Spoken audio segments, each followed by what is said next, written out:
बहुत सारे रोज़ादार ऐसे हैं जिनकी तबीयत अभी से ख़राब होगी, हालांकि आज 12वां रोज़ा है। और उसकी वजूहात ये है कि अक्सर लोग इफ्तार में ना उल्टी सीधी चीज़ें खा लेते हैं, ऑयली चीज़ें खा लेते हैं, बहुत सारी ऐसी चीज़ें खा लेते हैं जो आपको उस टाइम पे नहीं खानी चाहिए, जिसकी वजह से स्टमक इशू भी हो जाता है। तो इससे कैसे बचा जा सकता है? बिस्मिल्लाहिर्रहमानिर्रहीम। सबसे पहले तो ये हम देखेंगे कि ये रोज़े सिर्फ मुसलमानों पे नहीं फ़र्ज़ हुए, हाँ, उससे पहली उम्मतों पे भी बिल्कुल। रोज़े। तो इसका मतलब है कि रोज़े के पीछे अल्लाह ताला की कोई हिकमत ऐसी है कि जो ये फ़र्ज़ किए गए और पहली उम्मतों पे भी। बिल्कुल। ठीक है जी। अब साइंस जो है वो हमें बताती है कि रोज़े के तो इतने बेशुमार फ़ायदे हैं सेहत के लिए। हाँ, स्पिरिचुअल तो है ही हैं, बिल्कुल। लेकिन सेहत के लिए बहुत बेशुमार फ़ायदे हैं आपके अंदर। लेकिन प्रोवाइडेड, शर्त है हाँ, कि आप रोज़े में खुराक का ख्याल रखना है। बिल्कुल। ठीक है जी। अच्छा, क्या होता है कि जब भी हम कोई चीज़ खाते हैं वो हमारे अंदर मैदे में जाती है। हाँ, और मैदे में जाके उसमें जितनी शुगर लेवल है वो हमारा राइज करता है, हाँ। उतनी इंसुलिन राइज करती डॉक्टर है। साहब, आपने यहाँ पे रोजे के इतने फवाइद बता दिए, लेकिन हमें तो फायदा होता नजर नहीं आता। इंसानी सेहत की बात कर रही हूँ मैं, क्योंकि हम तो इंटरमिटेंट जब फास्टिंग करते हैं ना, उस टाइम पे हम पूरा पोर्शन कंट्रोल करते हैं, लेकिन जब हम रोज़ा रखते हैं तो इफ्तारी में हमें पकोड़े भी चाहिए, समोसे भी चाहिए, कचौरी भी चाहिए, और सैंडविचेस या जंक फूड भी। अक्सर मैंने देखा है बच्चों को कि वो बर्गर्स भी खा रहे होते हैं, पास्ता भी खा रहे होते हैं, फिर फ्रूट चाट में हम इतनी चीनी डाल देते हैं। असल में हमने ना रोज़े का वो फ़ायदा जो हमने लेना था हाँ, वो हम ख़त्म कर देते हैं, बिल्कुल। बल्कि उल्टा नुकसान कर लेते नुकसान हैं। कर ठीक है ना। लेते हैं, हाँ। इतनी चीज़ें शायद हम आम नॉर्मल ज़िंदगी में ना खाते हों जितनी हम रोज़े की अफ्तारी, फिर उसके हाँ, बाद डिनर और इतनी चीज़ें खा के, हाँ, तो हमने जो पेट को इतना ओवर ईटिंग कर करके तो हम उसके उल्टा नुकसान कर लेते हैं। हाँ। अब मैं फ़ायदे की तरफ आता हूँ। जी। देखें, आप अगर थोड़ा सा खाते हैं ना, और इंसान को जिंदा रहने के लिए बहुत थोड़ी ज़रूरत है। बिल्कुल। आप अंदाज़ा करें हाँ, कि एक शुगर लेवल अगर नॉर्मल बंदे का, आप रात को वो खाना खाता है उसके 2 घंटे बाद चेक करें, वो 140 से ऊपर नहीं जाना चाहिए नॉर्मल बिल्कुल। बंदे का। हाँ, सुबह अगर फास्टिंग करे तो 100 से नीचे रहना चाहिए। अगर हम ठीक 100 है। भी रखें ठीक तो है। इसका मतलब है उसने 40 140 से 100 माइनस कर दिया, 100 तो उसके अंदर बिल्कुल। मौजूद है, 40 रह गया। हाँ, तो 40 कितना बनता है?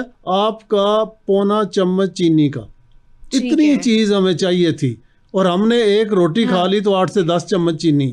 लेकिन ना हम तो इफ्तारी में शरबत भी पी रहे हैं, शरबत भी पी रहे हैं फ्रूट और चाट के अंदर फ्रूट चीनी भी डाली चाट, है। दही भल्ले, पकौड़े, समोसे। हाँ, आप अंदाजा करें, एक समोसा जो है हाँ। वो आपने अगर हजम करना हो ना तो 2 से 3 घंटे आपको एक्सरसाइज करनी पड़ेगी। डॉक्टर साहब, आप दोबारा से हमें समोसों की वजह से डरा रहे हैं। एक पहले भी डॉक्टर अफान ने भी हमें समोसों की वजह से बहुत डराया।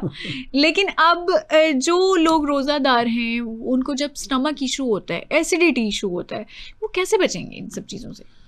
देखिए जी, इसमें प्रॉब्लम यह है कि जब हम वो चीज़ें जो कि मैदे में ज़्यादा स्टे करती हैं, हाँ, वो जाके बर्निंग और सारा कुछ करेंगी। हाँ। और वो कौन सी होती हैं? ऑयली चीज़ें।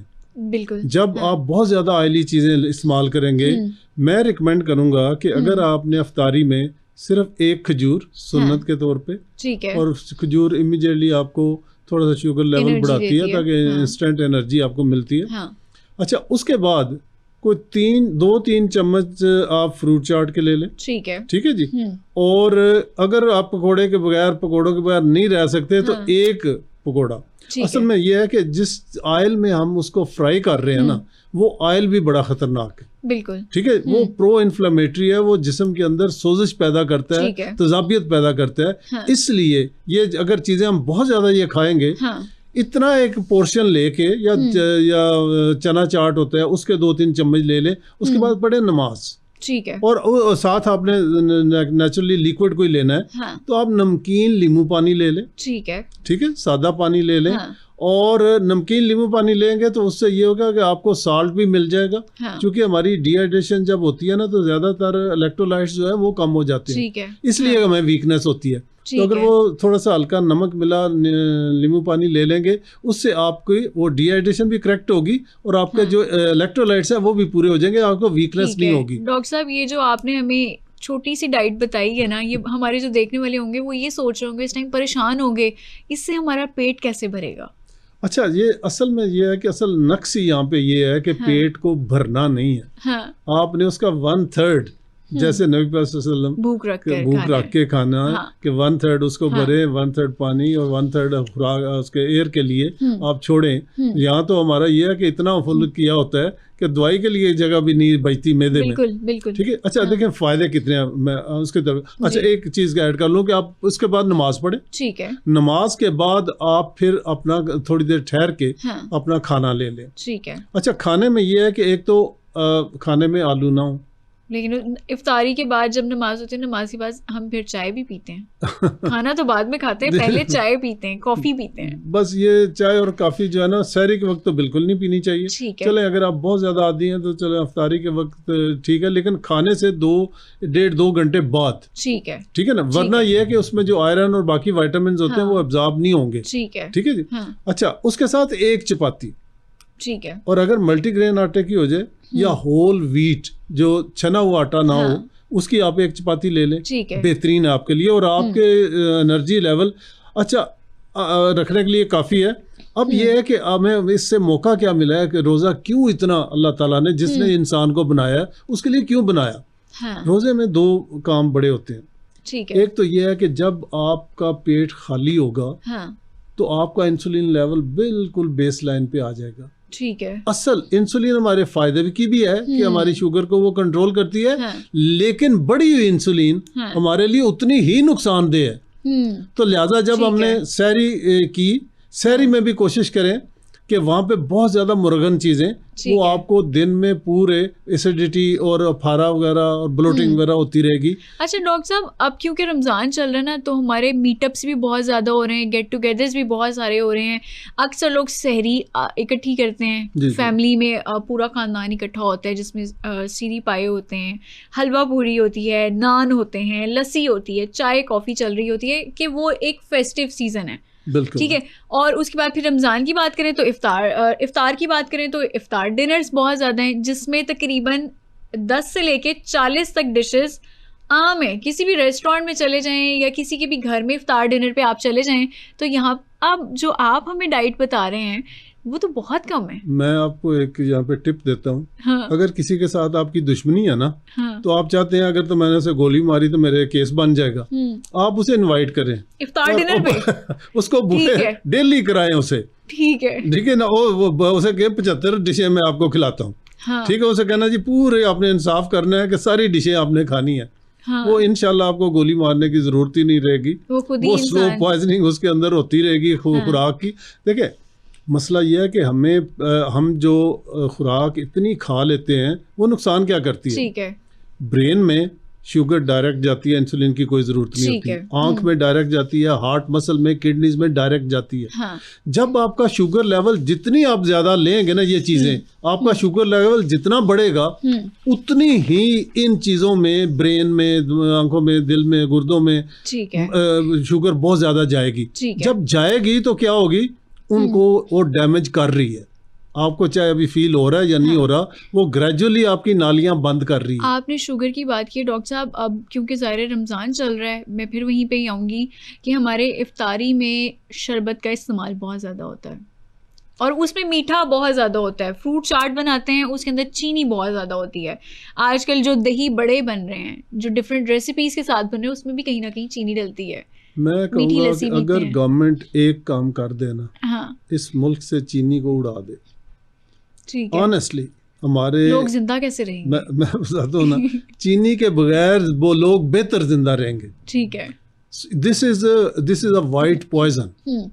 चीनी एब्सोल्युटली, आप बिल्कुल इसको कहें कि ये वाइट पॉइजन है।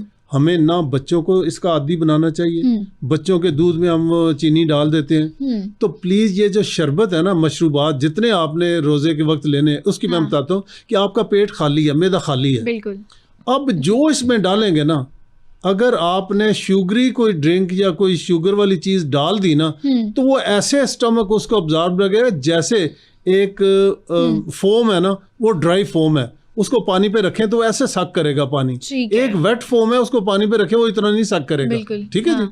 इसी तरह मैदा जो है वो ड्राई हुआ है, वो अगर आप पहले उसमें ये रिफाइंड चीजें या शरबत डालेंगे, एकदम से आपका इंसुलिन लेवल, शुगर लेवल बढ़ेगा, इंसुलिन लेवल बढ़ेगा। जो पूरा दिन आपने कमाई की थी वो 5-10 मिनट में आपने वो जाया कर ली। ठीक है ना। चूंकि देखें, जब आप फास्टिंग करते हैं ना, आपके अंदर अल्लाह ताला ने एक ऐसा निज़ाम बनाया, उसको ऑटोफेजी कहते हैं। ठीक है। ऑटोफेजी क्या होता है कि आपके अंदर जितनी डेड, जितनी नुकसानदेह चीजें पड़ी हुई हैं सेल्स के अंदर, उनको खा के उनसे एनर्जी हासिल करता है।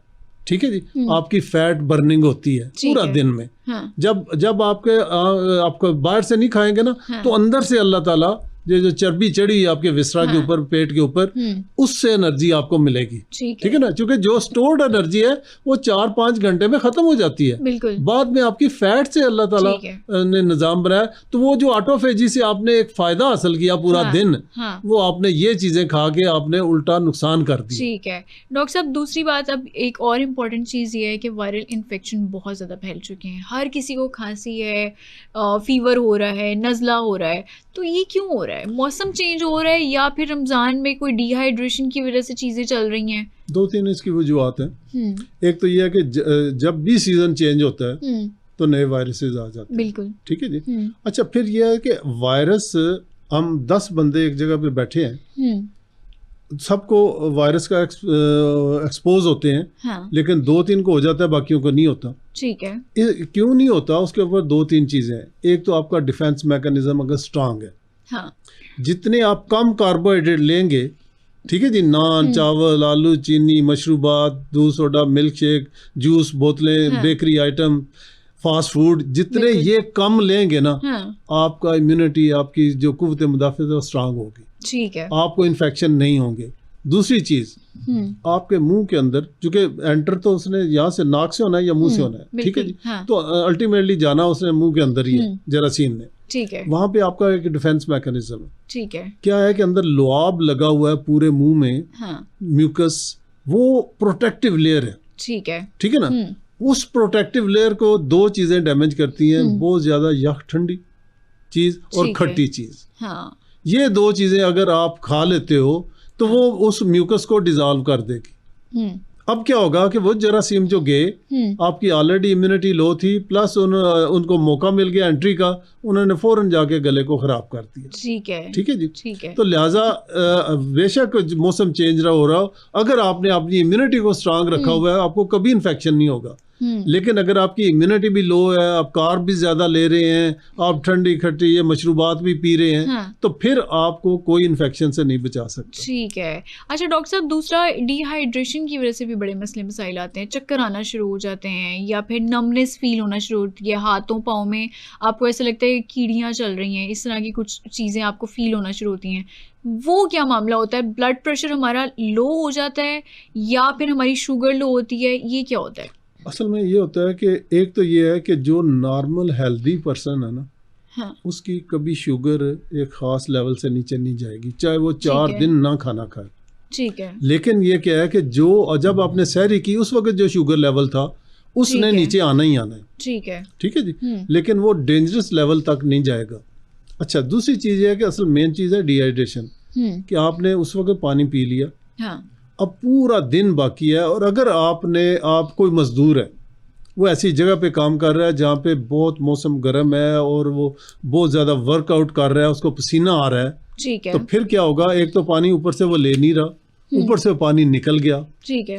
प्लस जो डायबिटिक पेशेंट है, ठीक है जी, जिनके अगर उन्होंने कोई ऐसी चीज़ खा ली बहुत ज़्यादा और उनका शुगर लेवल बढ़ा हुआ है, तो वो ऑलरेडी डिहाइड्रेटेड होंगे।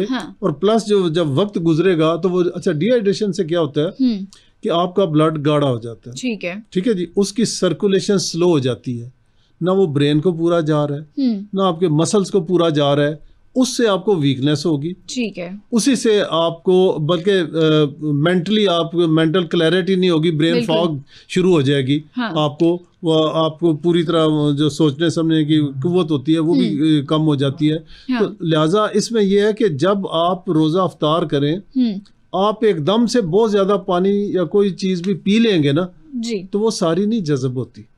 लिहाजा आपको थोड़े थोड़े वक्फे से आप 1-2 गिलास पी ले, ठीक है, नमाज पढ़े, फिर उसके बाद पी ले, फिर उसके बाद थोड़ी देर ठहर के खाना खाएं, फिर रात को चूंकि सारी रात आपके पास पड़ी है, डिफरेंट वक्फों से आप थोड़ा थोड़ा पानी या नींबू पानी, नमकीन वो लेते रहें ताकि अंदर अच्छा। फिर एक दही के बारे में जरूर कहूँगा, हम ये क्या करते हैं कि दही को हमने लिया एज इट इज, पर्टिकुलरली जो लोग शुगर के पेशेंट हैं, बिल्कुल, एक ग्रीक योगर्ट होता है, बिल्कुल, वो यहाँ पे बाज़ का मिलता है, नहीं मिलता, आप इस तरह करें कि दही को थोड़ा सा पानी मिला के उसको नरम कर ले, ठीक है, उसको मलमल के कपड़े में निचोड़ ले, अब जो ऊपर बचेगा ना वो दैट इज ग्रीक योगर्ट, ठीक है ना, उसको इस्तेमाल करेंगे। इसमें जो लैक्टोज था, जो चीनी थी, वो निकल गई पानी में, अब उसको इस्तेमाल करेंगे तो वो आपके लिए फैट और प्रोटीन है, वो बड़ा हेल्दी है। ठीक है डॉक्टर